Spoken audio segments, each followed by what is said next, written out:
that forest trail that leads up to this building.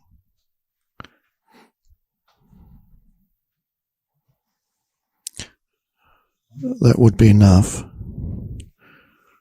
All you need, walk it consciously 4 times a day. What else do you need? Would be enough.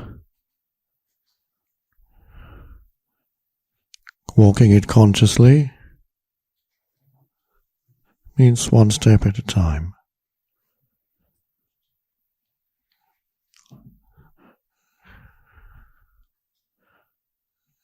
Means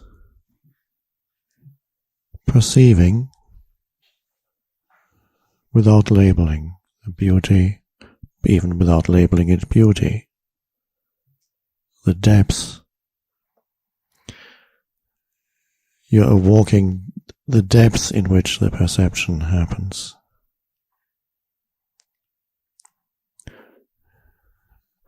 And the step you're taking at this moment is not a means to an end. If you're walking along the forest trail in order to get here, this could happen.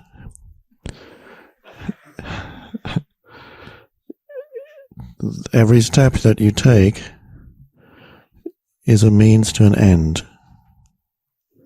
and that's not conscious. The end is mind projected future. I need to get there. So it could happen, especially if you're late. You may be hurrying. Maybe he started speaking already and I'm missing something important. But you're missing that step. Which definitely is more important than what the speaker is saying at that moment.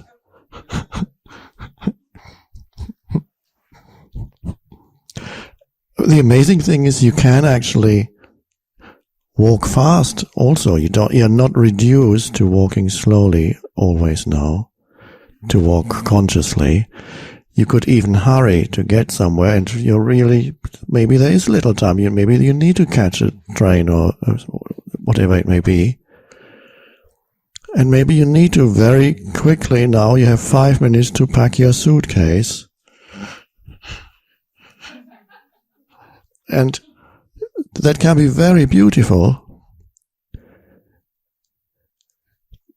To still be present even when there's fast movement.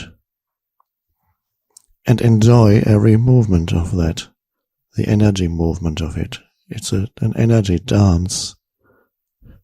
And there you are, going through your drawers, picking this and that, and not even without, when you're present, thought is just an interference. Because all you do in the state of presence is you see, you look, and in that perception, the looking reveals to you what is needed, without going through the complicated and complicating process of thinking. Certain things, yes, thought may be required, but you may be surprised for how many things thought is actually more of a hindrance than a help. The ability to just look in that clarity of the clear space of awareness, you look at any situation. In that looking, again, it's the same kind of looking that we are pointing to here when we speak of looking at a tree, looking at a flower. But if there is pressure on you due to some external challenge, it could be something as simple as needing to get ready, it's late, or more of a pressure, some situation, then you may find that the alertness that is there as you look intensifies.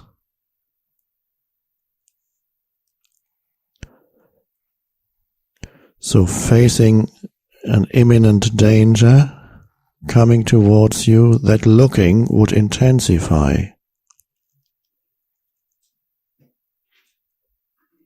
And out of that, action then comes.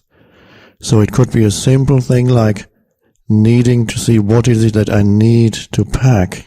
I only have 5 minutes. And then you simply look and you take what you know beyond thought what is needed, and you take very effective way of handling things. If you started to think, you would become stressed. I only have 5 minutes and I have to work out what I'm going to pack. And you're projecting yourself to the end of the 5 minutes when you need to be ready. It's so much pressure produced, but there's only this movement now. So any situation, clear looking at any situation that may appear complex, reveals to you what is needed. If anything is needed, if any action is needed, you will find yourself doing it, or you will find yourself not doing anything. There are situations that are better left alone in one's life. And knowing what situation requires action and what situation is better left alone, you could agonize over that if you start thinking for a long time. Should I or shouldn't I? If I do, on the other hand, but... So the ability to come to a situation and simply see that there's a space of awareness. It is intelligence operating, but it is not intelligence as most humans know it. It is not the intelligence that does the crossword puzzles, the intelligence that is good at solving IQ tests, although it may come in even there, I don't know. It hasn't in my case. It is an intelligence that works not analytically. It doesn't break things down into bits of information, because the human mind has certain similarities with a computer. It analyzes, breaks it down, the thinking mind. But then there's a depth there also. There's a greater intelligence than the personal mind. And that is there when awareness arises and becomes part of the perception. That is silent intelligence operating, unconditioned consciousness operating in your life. Things get much easier then. Needing to work things out, a lot of that falls away. So how it's so important, we started with such a simple thing like looking at a tree, and allow the perception to arise in the space of awareness. And then situations, you're not always in such peaceful surroundings as here. Some people would say it is easier to be present here because you're not being challenged. That may be true for some, quite a few. For others, it is true that they become more present when they are challenged. Some people are drawn into unconsciousness the moment the first challenge comes into their lives, which could be leaving here and stepping onto the ferry, or missing the ferry.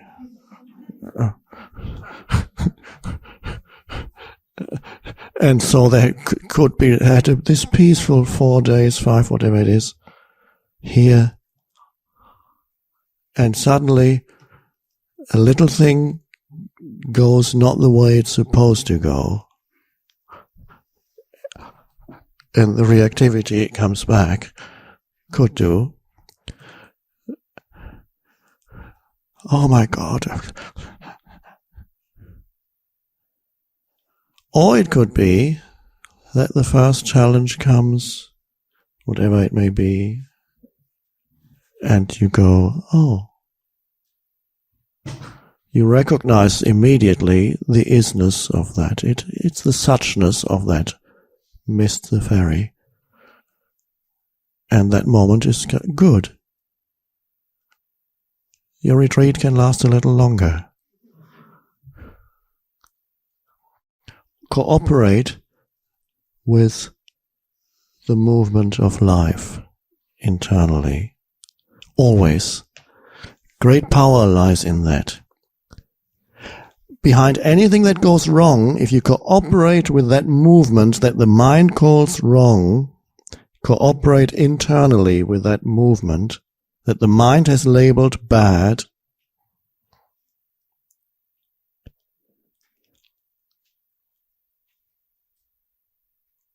you can be sure that it turns around or something reveals itself that is of a greater good than the good that you seem to have lost in that situation that you call bad.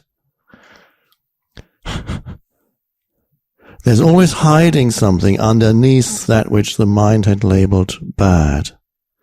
When you continue to be trapped in that labeling mind, you don't even see that. It doesn't, most of the time it can then not reveal itself to you.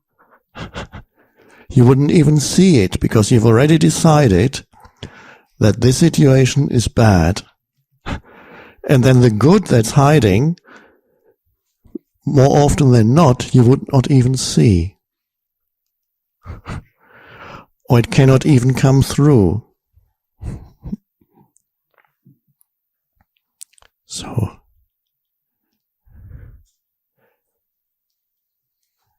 we are going back now to the forest trail,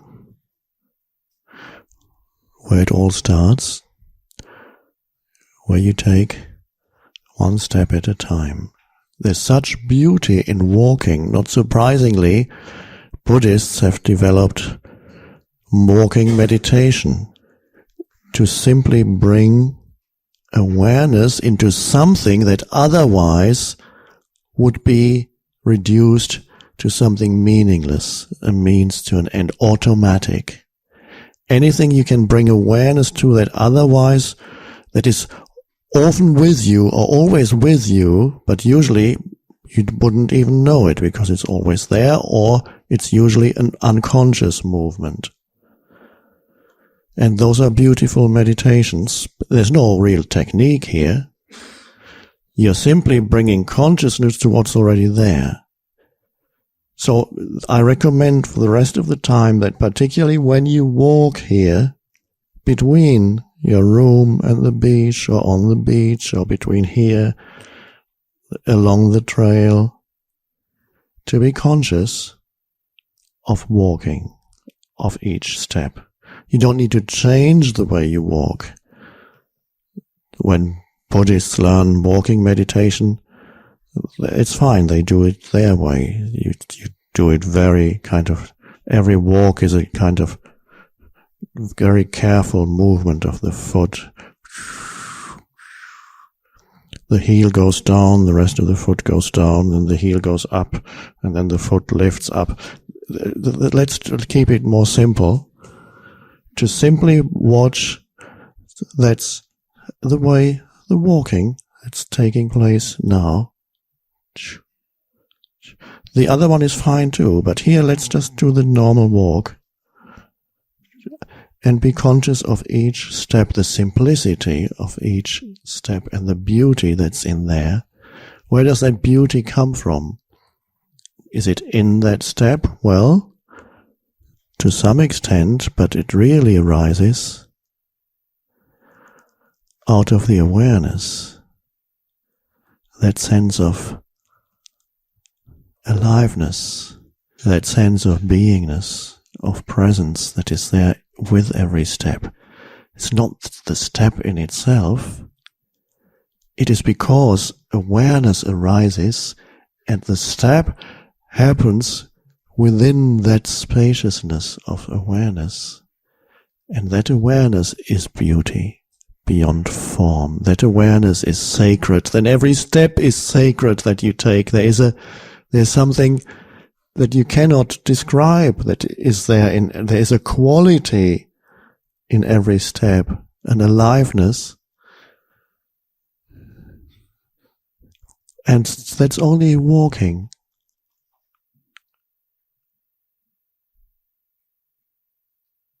And of course, as you walk, you also perceive. There's that. And you watch. It's the end of believing that all you are is a person. An exclusively personalized sense of self. A walking, to use the expression of that writer, one could almost say you're just a walking narrative, a story, with your memories and heavy. And so you're walking as consciousness, a field of consciousness, perceiving you are a field of consciousness. It is a lessening, this is why we are here. As you spend time here, there's a lessening of the personal dimension of your life. Not that you lose it completely. If you lost it completely all at once, it would be very disconcerting. So that doesn't usually happen. It happened to some people, but probably not to you, and it's not necessary. There is a lessening of deriving your sense of self from your personal life and having to carry that around with you and remember it all the time. Me and my story. And it hasn't worked out yet. It hasn't quite completed yet. So there's the future constantly hanging over your head as a threat. Oh God, what is going to happen to me? If you walk around like that, it's a burden just to be alive. And you can walk in the forest with a threat over your head of your future. Of course, it can come in when you fall back into mind. You realize the future is uncertain. Oh my God. Maybe I'm not going to get what I need to complete my life. Or maybe what I have now might be lost. And so on. So that exclusively personal me, becomes transparent as awareness arises. And more you go through life and you go into situations, not just when everything is fine. You will find it arising also when situations are difficult. And you may find that whereas before any challenge or difficulty in your life, and the world is full of that, you go back into the world and before you know it, it will face you in one day with 5 challenges, 10 challenges, often in the form of people. Occasionally it's a mist ferry, but it's in the form of people more often than not. And so the challenges come. And you may find what before the challenge pulled you back into reactivity. And the miracle is when a certain level of presence has been reached within yourself, there comes a point when it is less likely that a challenge will pull you back into unconscious reactivity. Then you complain, you are a personal self complaining that the world is not complying with your wants and desires. Complaining in your head or out aloud, the world is not doing what you want it to do. Basically, That's the challenges are, it's not going the way it's supposed to go. And so there's the complaining. And that's the reactivity of the egoic sense of self. And fear. And when a certain level of presence has been reached, which may be the case with most of you, you will find a change happening, and that change is that the challenge could still pull you into, yes, occasionally it still pulls you into unconsciousness, but there's a different tendency now, and that is for the challenge to intensify the alertness that is that state of spacious presence. That is the non-reactive state. And so there's the ability to look at the challenge or the situation in that clarity of awareness, and you have accessed an intelligence that is greater than the accumulated intelligence. And that intelligence is not confined to your head.